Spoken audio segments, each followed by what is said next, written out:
Welcome to the OFX podcast. I'm Dave Claxton, and along with me, as always, is the ferocious Fit Farm fanatic, Bethany McChesney. So right off the bat, huge controversy with you getting assistance in your workout. I mean, the video doesn't lie. It's all there. It's tragic.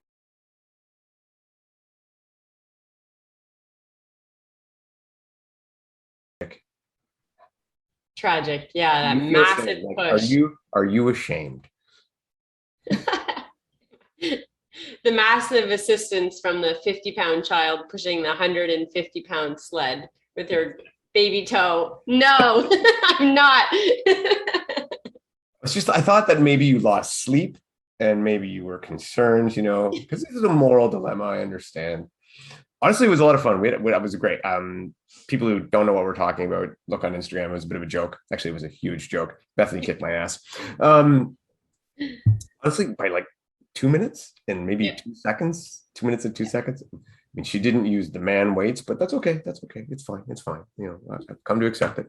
But a great little event at your gym, and it was so much fun. Everybody had a good time. We had a blast, and it was a great workout. I think really good prep for a DECA type thing. Yeah, so we wanted to kind of mimic that feeling of a DECA strong event at the gym with what we had there. So that was kind of the goal of it, to get people thinking about that type of competition. So I think we succeeded. People had a lot of fun. They're really challenged. How do you think, because I mean, we haven't done it yet. How do you think time-wise that would compare to a DECA? To a DECA strong, obviously. Yeah, to the DECA strong. I think it seemed pretty comparable. I don't know, because I know the top times are around 12, 13 minutes. And that's kind of the way it was at the gym too with this one.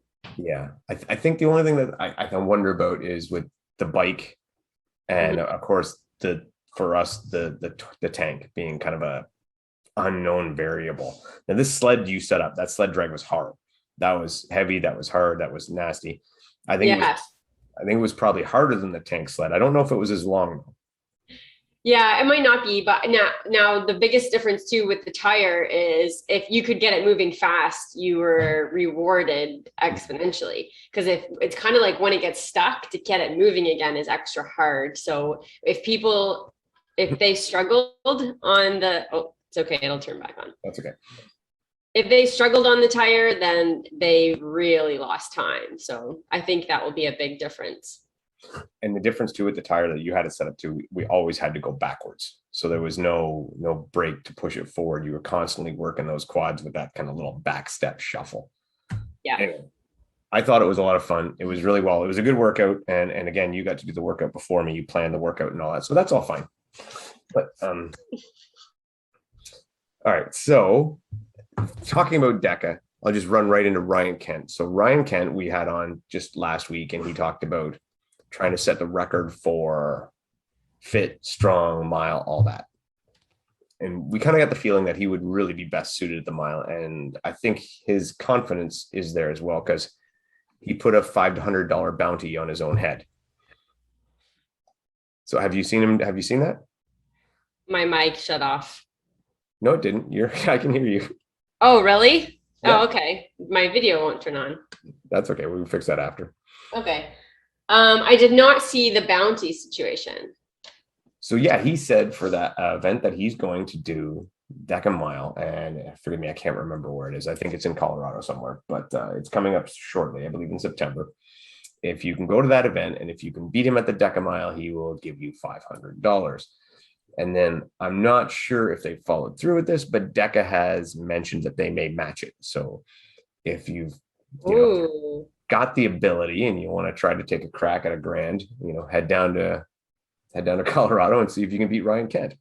That's exciting. I don't think you can, but maybe you can, Beth. I mean, well, maybe.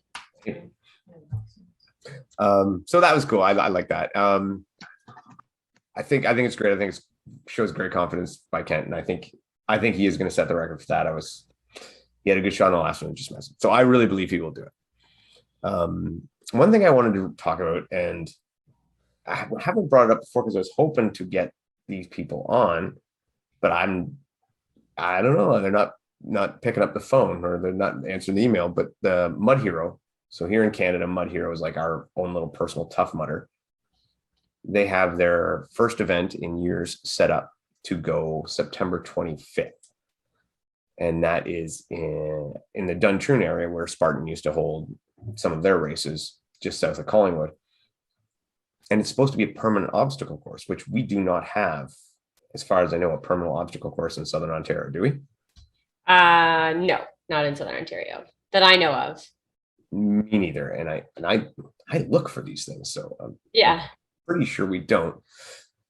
So we don't have that. They've set it up. I did see today some pictures, still pictures of actual obstacles going up. So they are beginning to build. I'll be honest, I was by there one day when I was working up in that area and I saw nothing being built yet. So now seeing these pictures, at least they're building. That's good. But we had a lot of questions. Like they were going to do a series over the entire month of September every Saturday. And now that just kind of gone away. Yeah, I had some clients that were going to go and it just all of a sudden it was gone. And did your clients get any info back? Like, because I heard someone, I knew someone else too, and they pretty much just said, "Oh no, it's gone." You know, like there was no real answer to what happened. Yeah, and that was all that we kind of heard. That's about it. I don't get it. Like, communicate, and this is a basic thing. Spartan Canada has gotten a lot better at that, where they're communicating what's going on. They're telling people what's happening. All Mud Hero had to do was, well, one, take us up on our invite. We wanted to talk to them. Go on Instagram, do a little live chat, answer some questions. I sent them emails. I responded to some of their posts on Instagram and I said, hey, we got lots of questions. And, they said, well, join our email list and that'll answer your questions. Well, my dear, I've been on your email list for years. If it answered all the questions, I wouldn't have any more. So, and neither would the other people. I mean, people still have questions about refunds and deferrals from before. And then the new people who signed up for this series for deferrals to this, and what's happening. We just want to help them. We want to grow this sport in Canada, especially Southern Ontario. So like Mud Hero, talk to us, do something. Yeah, and I think that transparency just builds trust in the organization. So I think if you're not going to be transparent and communicate properly, then people just might not have the same trust in you to do an event in the future. Well, and if you notice too, they went with, so they had their original pricing when they did their announcement of we're going to have the series. And then they went to the one event. Yeah. And there wasn't going to be mud, but apparently now there is going to be mud. And I don't know, like, I mean, this, like I said, these are all iffy things. Who knows? And it's still, it's supposed to be 40% off till the 20th. Well, that code is still alive and well. You can still use it. They put a post out today about 4 hours ago, still with a 40% off code, which to me says sales aren't going great. Right. Yeah, they're pushing for numbers. And I would think sales aren't going great because of a lack of communication. Because they put on a good product. They just need to talk to people. They are good, especially for new people. They're a great race. I liked that they had the idea of expanding and going to something more, to a series. I thought that was very exciting. Pre-COVID, they were going to do this whole championship weekend, which was very exciting, where they had different race distances, like a 3K, a 100 meter, I think a full 42K. So, I mean, they have great ambitions, but I would love information. Transparency is the best way you put it. Mm-hmm. So please bring it out. And then one more thing, I guess we want to hit on before we get to our guest. You going to OCRWC? It looks like unless there's some miracle with the borders, we will not be going to OCRWC. Yeah. And it's just, like I said, I think I've finally made my official decision that it's just not going to work out. And then to wait to the last minute. So we won't know for sure if the border would even open until the 21st of September. We'd need to be on the road on the 23rd. Yes. And we are all at the point too now where with COVID rules and stuff, you can't really ever trust that things are going to open on the day that they say they're going to. So you're trying to make plans and travel arrangements, and for us, childcare, and we just can't pull that off with such uncertainty. And right now, to be honest, our numbers are going up. they're talking more about shutting down more, not opening up more. So May 2022, going to be in great shape, ready to go. Yeah. Yeah, it's too bad. This was really my A race, and it has been for the last 2 years. So it's really too bad that we have to keep saying, well, next year. Well, and I mean, maybe it's a blessing in disguise. I mean, like, we have another year to get ready, another year to focus, another year to rehab injuries to be prepared. Yeah, I think it's still going to be a great event, and I hope everybody has a great time. And Yeah. if you can get there, go. It's going to be awesome. They should just probably put an asterisk beside world, asterisk championship. Yeah, I agree. All right. And I mean, we could go on for days talking about OCRWC and all the stuff that's going on, but I think now it's important that we get to our guest. Yes. The one and only. Well, I'll introduce her in a second. Emma Cook-Clarke. Yeah, that's me. So, Bethany, why don't you get started? Yeah, so Emma, I'm very intrigued by your running background. So you ran collegiate track for Calgary. So you ran for the Dinos, and you had a lot of success there. So one year you were second at CI's, and you went to FISU, which was very cool. So I ran for Western about 10 years, I think, probably before you did. And I also had the chance to run at a FISU World Championship. And and then after you went on and you started to do some more mountain running and trail racing. So just kind of talk to me a little bit then about your running background. So did you run track before high school or university, or did you just were you a walk-on when you went to Calgary? That's really neat that we have sort of similar background, and you went to FISU as well. Was that for cross country also? Yeah. Okay, nice. Country. Yeah. Oh, sweet. We'll have I went when it was in Algeria, which was kind of a strange place to host a world championship because it was in a civil war. But holy, wow! I'd love to chat with you about that sometime in further detail. That sounds really like quite the experience. Well, I did a little bit of running pre-university, like just through high school, basically would do the odd cross country meet and the odd track meet, but it was always simultaneously with other sports. So I never committed or took it very seriously. And then, but knew that there was something there, and some part of it at least that I enjoyed enough that I thought, okay, come university, I'll try diving in for a year, and if it fits, then great, I'll stick to it, and if not, then I'll go back to playing some of those other team sports. So then you showed up and you were a walk-on. Yeah, I guess so. Maybe not quite a walk-on, but yeah. So they knew who you were a little bit. A little bit, just because I grew up in Calgary, so like the coaches from the varsity team were often at like club events, and one of them was a club coach, and so they would be at the provincials for cross country and stuff. So they see you and try and tell you that you should come to practice every now and then. Okay. Yeah, that's cool. So then did you have success pretty quickly then in university? I think it was definitely like a pretty quick curve of growth, which is partly, I think, what encouraged me to keep doing it.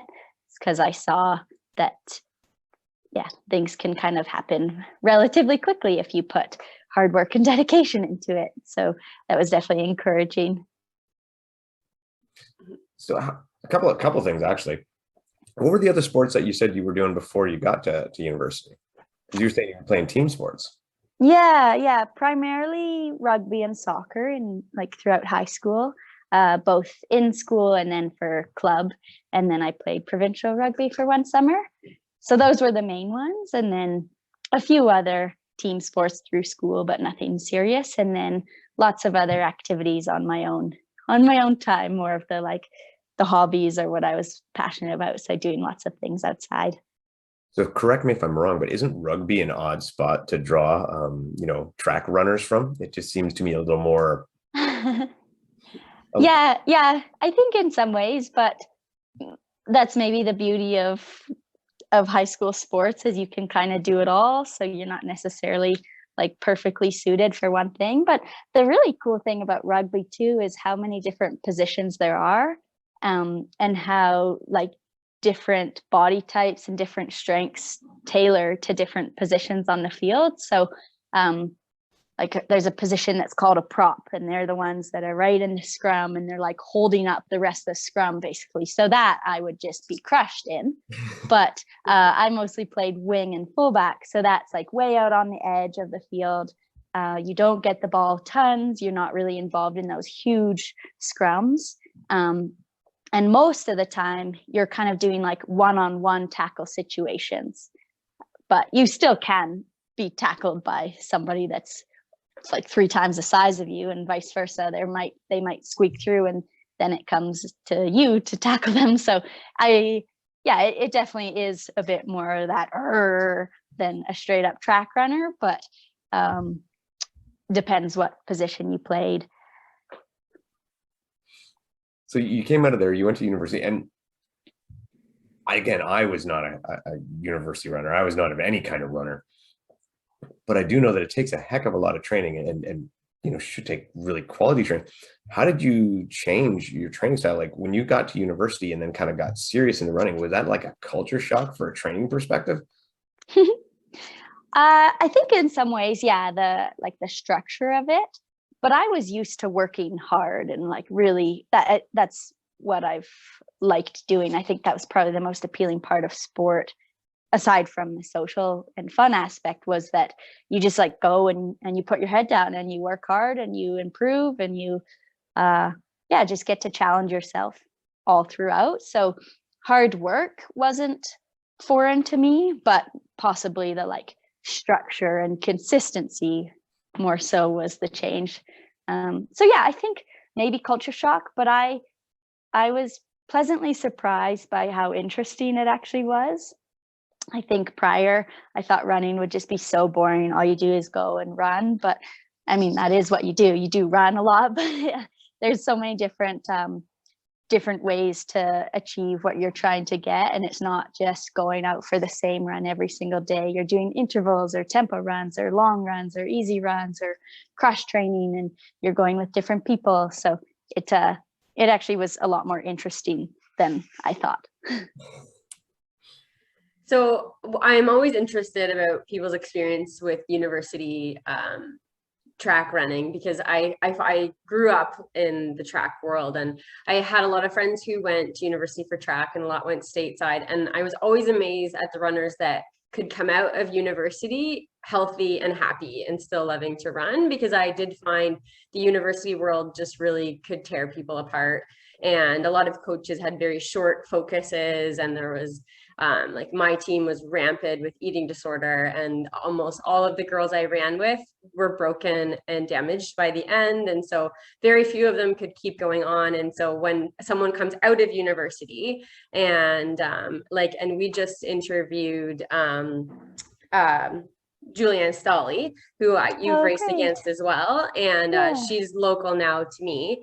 And she came out and she was stronger and healthier. And so, and yourself as well, you came out and you performed really well out in the mountain racing scene. So what was the environment like then at your university that kind of fostered that strength building and long-term development? Yeah, I was quite fortunate, I'd say, to be involved in a fairly healthy dynamic. It is shocking how common like that the story that you share is, where there's like eating disorders and so many injuries and other like mental things going on because of how in some ways like toxic the environment is. And also you mentioned like the short term versus long term, and that seems to be the big thing as well. The coaches and my teammates, for the most part, it was like a pretty sustainable type of atmosphere, a bit more like laid back, which it's just a different coaching style, and for some people it works well, and for others maybe not so much, or it might pull the most out of one athlete versus not so much for another athlete. But I really enjoyed it. I think it was really good for me. I think if it was way more strict and I was being micromanaged by the coach, I would not have continued at all. So for me, it worked out really well that I was able to, still be committed, but I could live my life outside of running and school as well. I did get injuries though. I mean, that's just the nature of running. The track was definitely harder on my body than cross country. And I think I just took things a bit too fast maybe when I was starting out on the track throughout the season. But overall, like I don't have any long lasting injuries from running, and I still have a love for it, which I'm pretty grateful for that. I don't know if it is because I started a bit later and I didn't fully dive in, but I haven't like burnt out from it or anything like that. So I think definitely helped having such a open coach that really fostered a positive dynamic. Yeah, that's really good to see. Now you finished, sorry, were you saying something, Beth? No, go ahead. So you finished university, you got done your running career in university. Where do you go from there? Because that's a lot of point where people drop off and, all of a sudden they give up on sport or they move somewhere else or they go into something else. Where did you head after university? What was your athletic direction? Good question. I didn't really know after university. I knew that I wanted to continue to compete and continue to run, but I didn't know in what capacity I wanted to do that. When I graduated and then I went back for I guess that would have been my 4th season of Wildfire at that point. Maybe that was my 5th at that point. So Wildfire in Alberta. And that was always such a fun way to spend the summer after school. So that, even though it wasn't like competitive, it's still quite athletic. But then I had some shoulder issues, not from that job, from pre-existing things. And surgery was kind of on my radar, but I was putting it off because I didn't want the time that it takes to recover. I was like hesitant to sign up for that. It's like, okay, make something way worse in the short term, even though it's better in the long term. So I kind of was just like, no, I'll wait until I really need it. And then all of a sudden it's like, okay, you really need it. So yeah, I had surgery lined up for the December. So like the winter after I graduated university. So just tried to like maximize the time before that. Did some traveling. I'm like kind of bad thinking about the timeline of all these things, but at some point I went over and I did mountain running championships in Europe and some other running, and then surgery and recovery from that, and then have just sort of gotten back into it, but in a fairly casual way of wanting to stay super fit for the things I want to do in life, and then also start competing on the side. Now, I think that you might be being a bit modest when you say you dabbled here and there and stayed fit. There was some pretty good accolades along the way, was there not? So some, I guess. Come on, toot your own horn. Get on the wagon. Let's go.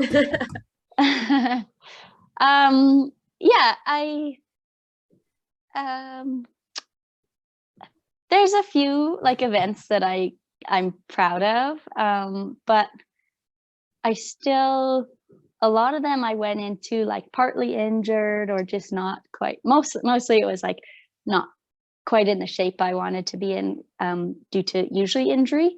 And so I find that those are like, it's hard for me to be super stoked and super proud of them, because it's like, cool, I got to this event or I got this result, but like deep down, I'm not like satisfied with it.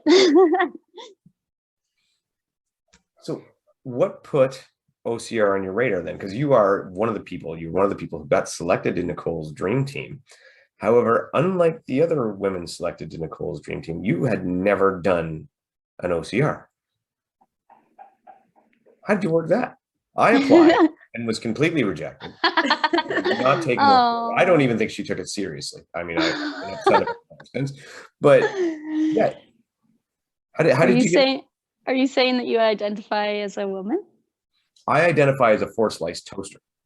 Oh, No, that's new. Apparently, according to Kraft Dinner, I identify as a family of 4. So Yum. Oh, me too. I'm like a family of 8 sometimes. yeah. So how did you get on Nicole's radar? Yeah, I cheated for sure. Excellent. No,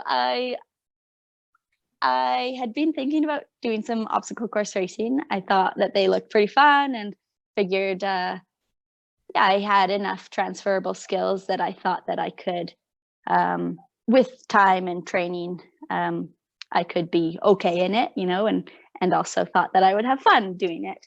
And so it was kind of perfect timing. I was planning on trying out the sport anyway, and then saw her project, and what she was doing really inspired me and really aligned with kind of my values. And so seeing her do that in the sport gave me even more respect for the sport and the community that exists in it. So that was like the extra urge. And I was super excited and had no expectation of being selected onto the dream team, but everything that she was doing towards it got me really fired up to join and to, be part of this community in whatever capacity I could.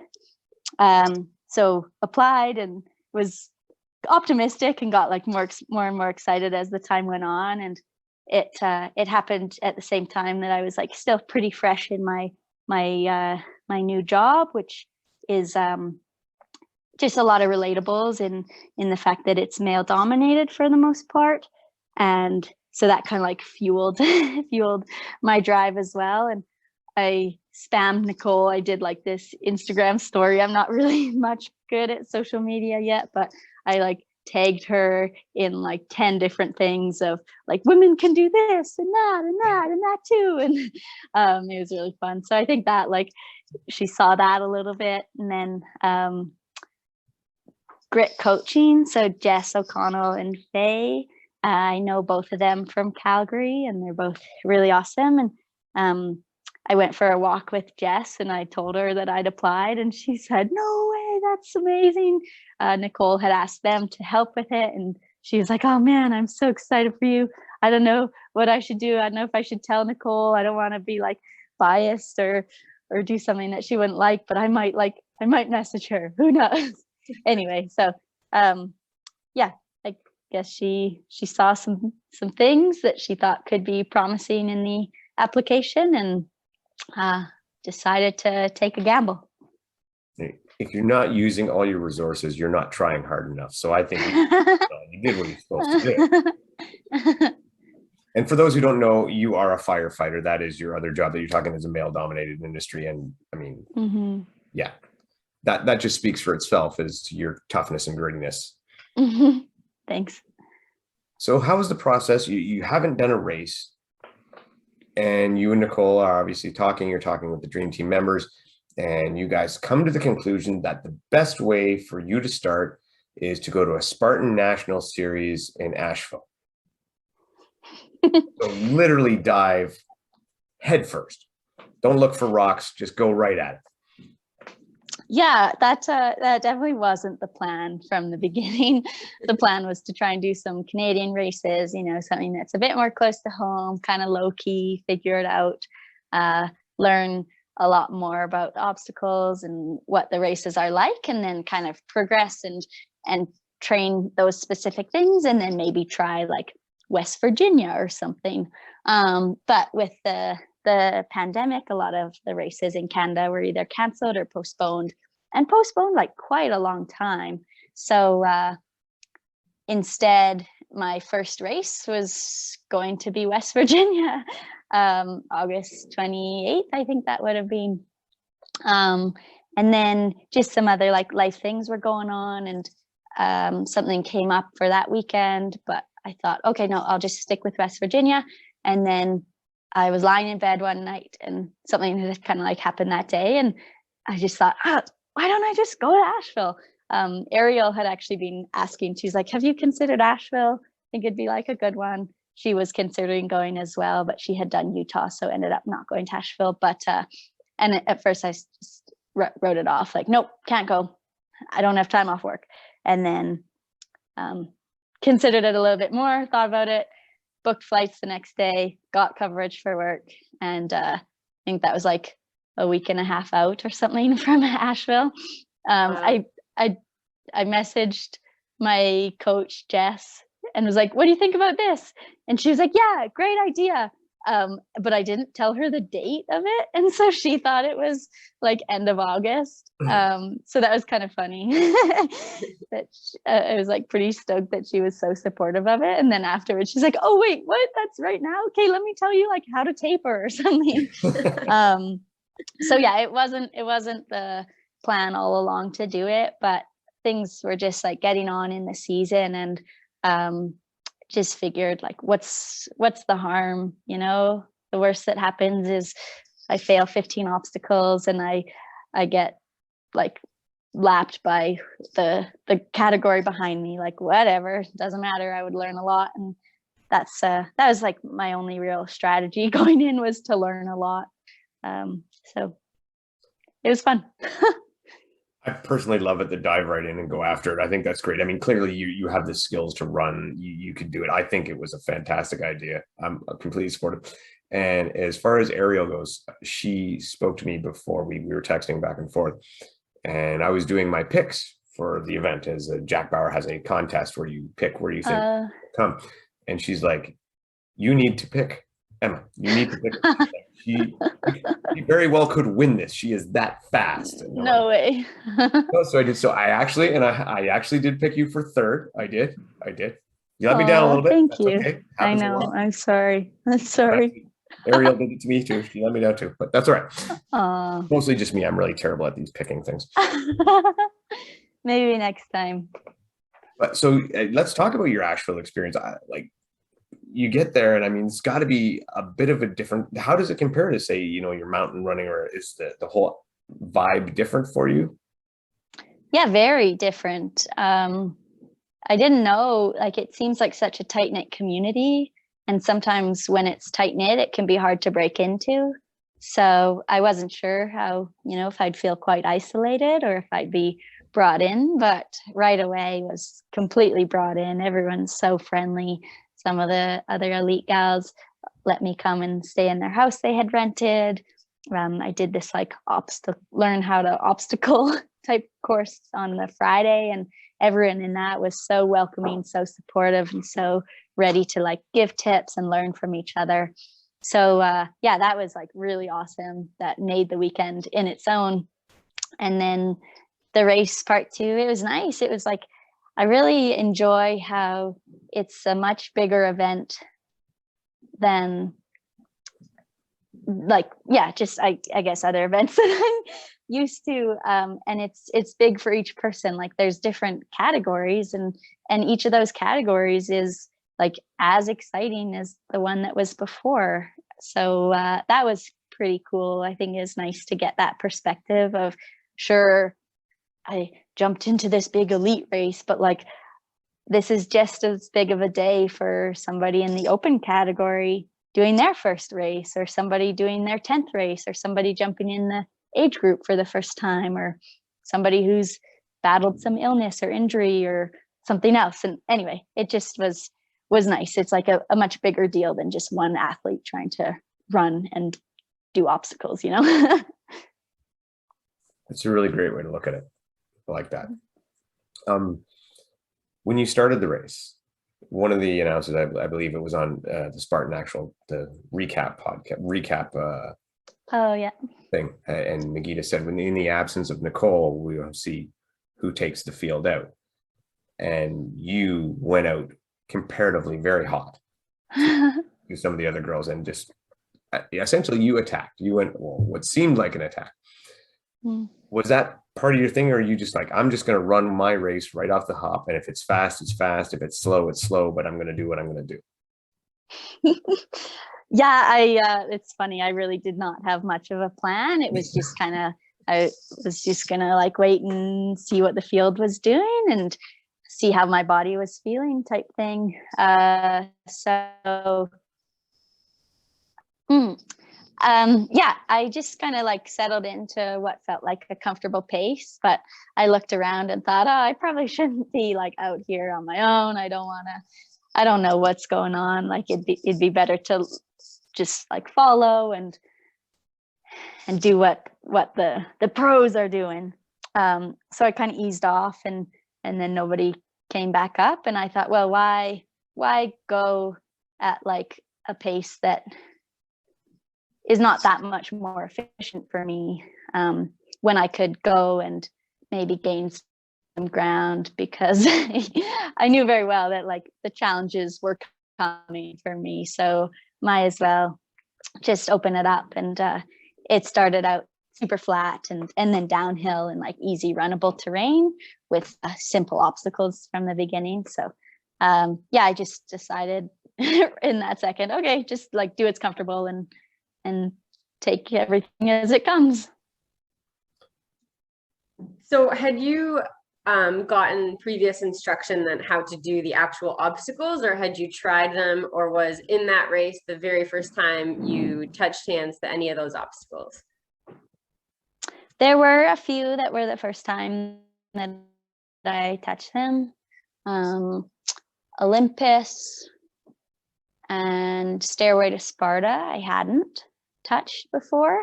And then the day prior on the Friday, I did that course. And so then I got to touch other ones that I hadn't before. So the rig and beater and all the carries, the hoist, like pretty much all of them.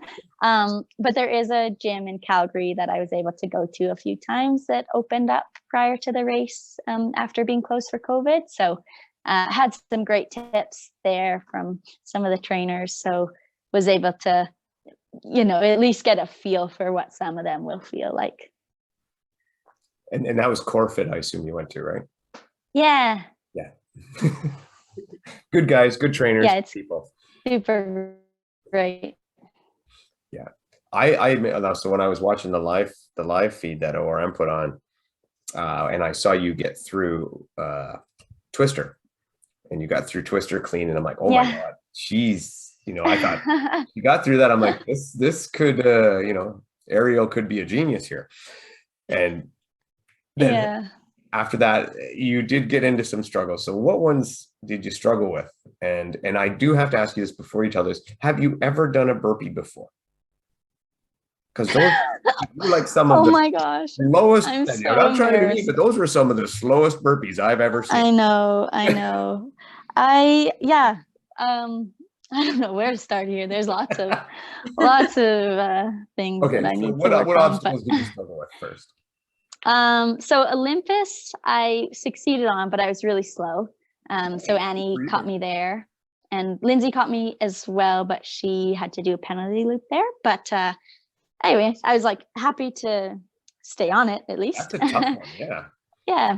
And then the next one that gave me struggles was the beater. I was super silly. I just like jumped up, touched it. I was like, oh, it's slippery. Jumped down to like wipe my hands off without even thinking that as soon as you touch it, that's commitment. So that's just like my own ignorance. And I felt silly for doing that, but whatever, like it's good in the end that I learn it then, and I'll never make that mistake again. And then, the burpee pit there was like, there's tons of bushes that had been beat down. So the ground was super uneven and it was a bit of a slope. And this probably sounds like I'm such like a soft, like, this girl tries OCR and she can't handle it. But anyway, I don't know what was going on. I don't know if I was like trying to conserve energy and go slow on the burpees, or if I just wasn't quite in a good headspace about them, or maybe I'm just like really bad at burpees, but I was not going fast at all. So yeah, that's that. And then moving on, but I looked back on a few of the little like highlight videos or something, and I saw some footage and I was like, oh gosh, that's appalling. So I'll work on those, don't worry. They must have been like 3 minutes per time, but I came out of them rested, so that's great. And then headed towards the multi-rig, and I was kind of like excited to almost redeem myself on that one. So as I came down the hill to look up at it, I like lost focus and stopped looking where I was running and stepped in like maybe a divot or a rock or something and twisted my ankle pretty good and was like on my belly. And so again, I just like, oh, you silly, why'd you do that? But was able to like keep going on it. But then, yeah, on the multi-rig, I did it the same way that I had tried the day before when it was dry, which was like skipping a ring and then going on to the bar, and was just like way too fast. I shouldn't have tried to like be a hero in my first time on that thing. So fell off that, and again was just like a bit disappointed in myself because I'm pretty confident that had I have taken it slowly and done more of the like lock off safe technique, I would have been able to make it through. And probably like, I don't know, I learned a lot by trying a fast way and falling off, but I think I would have learned a lot as well by doing a different technique and maybe making it a bit farther, but that's okay. Live and learn. Some more slow burpees. Those ones probably looked even worse. And then went up, and then same thing on the monkey bars, just like slipped off right away. So that's something that now it's going to be my priority, is to work on like things when they're slippery and just the feel of it when you feel like you are slipping off, and different techniques to combat that.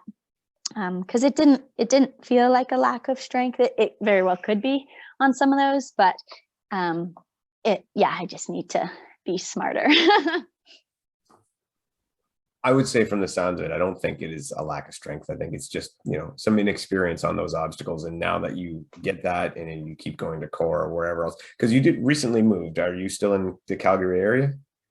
Yeah, I still work here, but I moved out to Canmore. It's like an hour away. Okay. That's where I like to spend most of my off time, but I'm still probably like 50% Canmore, 50% here.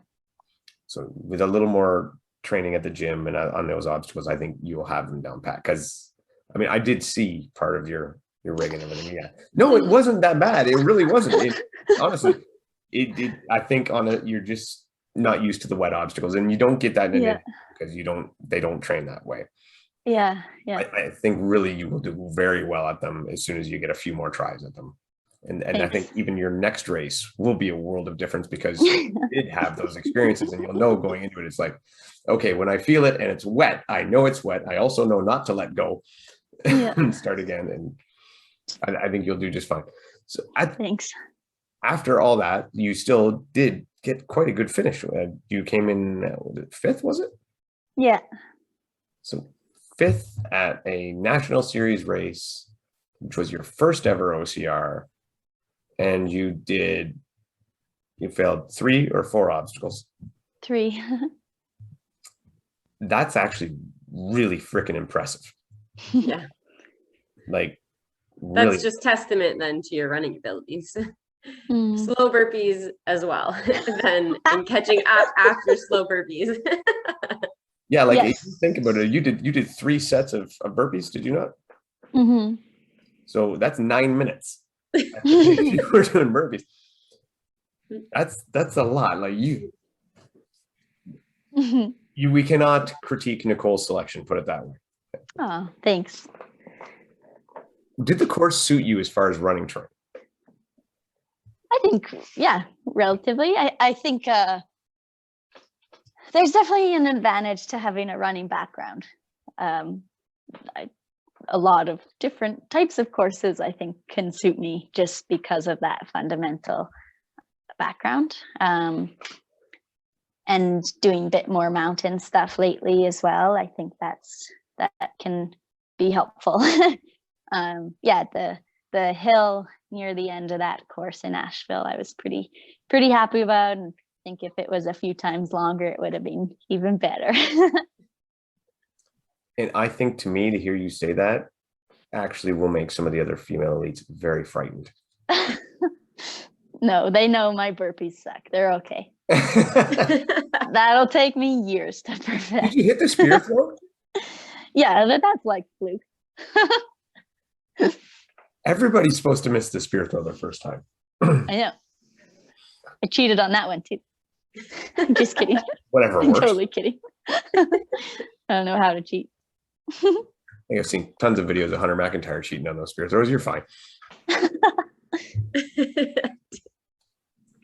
So I guess my next question would be Red Deer, Alberta, in a few weeks. Mhm. Are you going there? I am, yeah. Nice to have something that's closer to home for sure. I originally was going to try and do the Red Deer, and then there's one in Ontario as well. But with work schedule and other sort of training stuff and injury recovery, I don't think I'll race the Super in Red Deer. I get off work that morning after a 24-hour shift at 7:30, and yeah, so just kind of need to prioritize at this stage what is most important.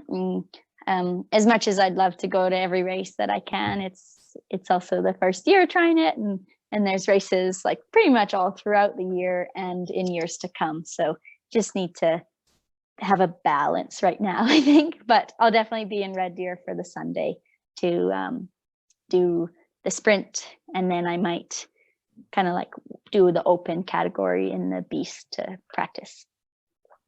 Nice. So you, Yeah. is that on the same day? I think so, yeah. Oh, wow. We got to check the schedule there. Yeah. So you're I going to could be race wrong. the sprint and then do the beast for fun as a cool down. Possibly, or yeah, we'll see. Still don't really know. That will give you lots of time on the obstacles to practice and practice, especially if you say you're doing the open wave. You can just, oh, that didn't feel right, I'm going to do it again. Yeah, I think that would be most beneficial at this stage, is just to get the reps on those. Awesome. Is the Toronto event or the Blue Mountain events, is that still in the cards for you or no? I don't know. That's sort of same deal. Like initially it really was, and then yeah, these all just like line up at an inconvenient time where I'd have to take like 1 or 2 shifts. And it's a bit of a process trying to find somebody who's willing to work. So we'll see. It's not off the table, but it's not like 100% commitment. I haven't booked flights, so we'll put it that way. See, because that's our backyard race. That's our as close as it's going to be. Yeah. Well, it's too bad you have a good job, because like when I was young, if I had something I wanted to do, I had like crappy jobs and I just quit. Yeah. Like, I need this time off. You can't have it. Fine, I quit. I know. Yeah. So maybe I feel yeah. I think so. I I worked a lot of like seasonal jobs and contract work prior, and those, yeah, just be like, okay, sorry, I'm out of here now. Season's over. Time to go take like 4 months to do whatever I want. But this job is pretty great. It ticks all the boxes, and I'm by no means complaining about like not being able to take time off work. I get a lot of time to do what I want, and it's a really meaningful job for me. So I'm super content, and I'll take whatever I can get. So I guess I would say, what is the long-term goal for you then? This year's, you say, is the get my feet wet, learn year by jumping into the hardest races possible. And then so after that, next year and the years forward, is this something that you're interested in sticking with, like that you want to pursue the utmost? I think so. I really have been enjoying that I can commit to it, but it doesn't mean I have to drop other things that I want to be doing. So by committing to this, by training for this, it helps my work. By committing to this, it helps my ability to mountain bike or paddle or to lift things around the house. So I'm certainly into doing lots of outdoor activities, from mountain running to scrambling to mountaineering, biking, climbing, whatever. So I'm going to continue to pursue all of those, some of them in a competitive way and some just for leisure. And then simultaneously, I'm going to see what I can do with obstacle course racing. Well, that's good because we have a thing where, like, as Canadians, we have Lindsay and Ryan dominating the whole thing, but they can't go forever. Lindsay can't go forever. So, and this is for you, Bethany, too, and Ariel, and everyone else, the Canadian women. You guys have to step up so someone can take over, so Lindsay can have a break.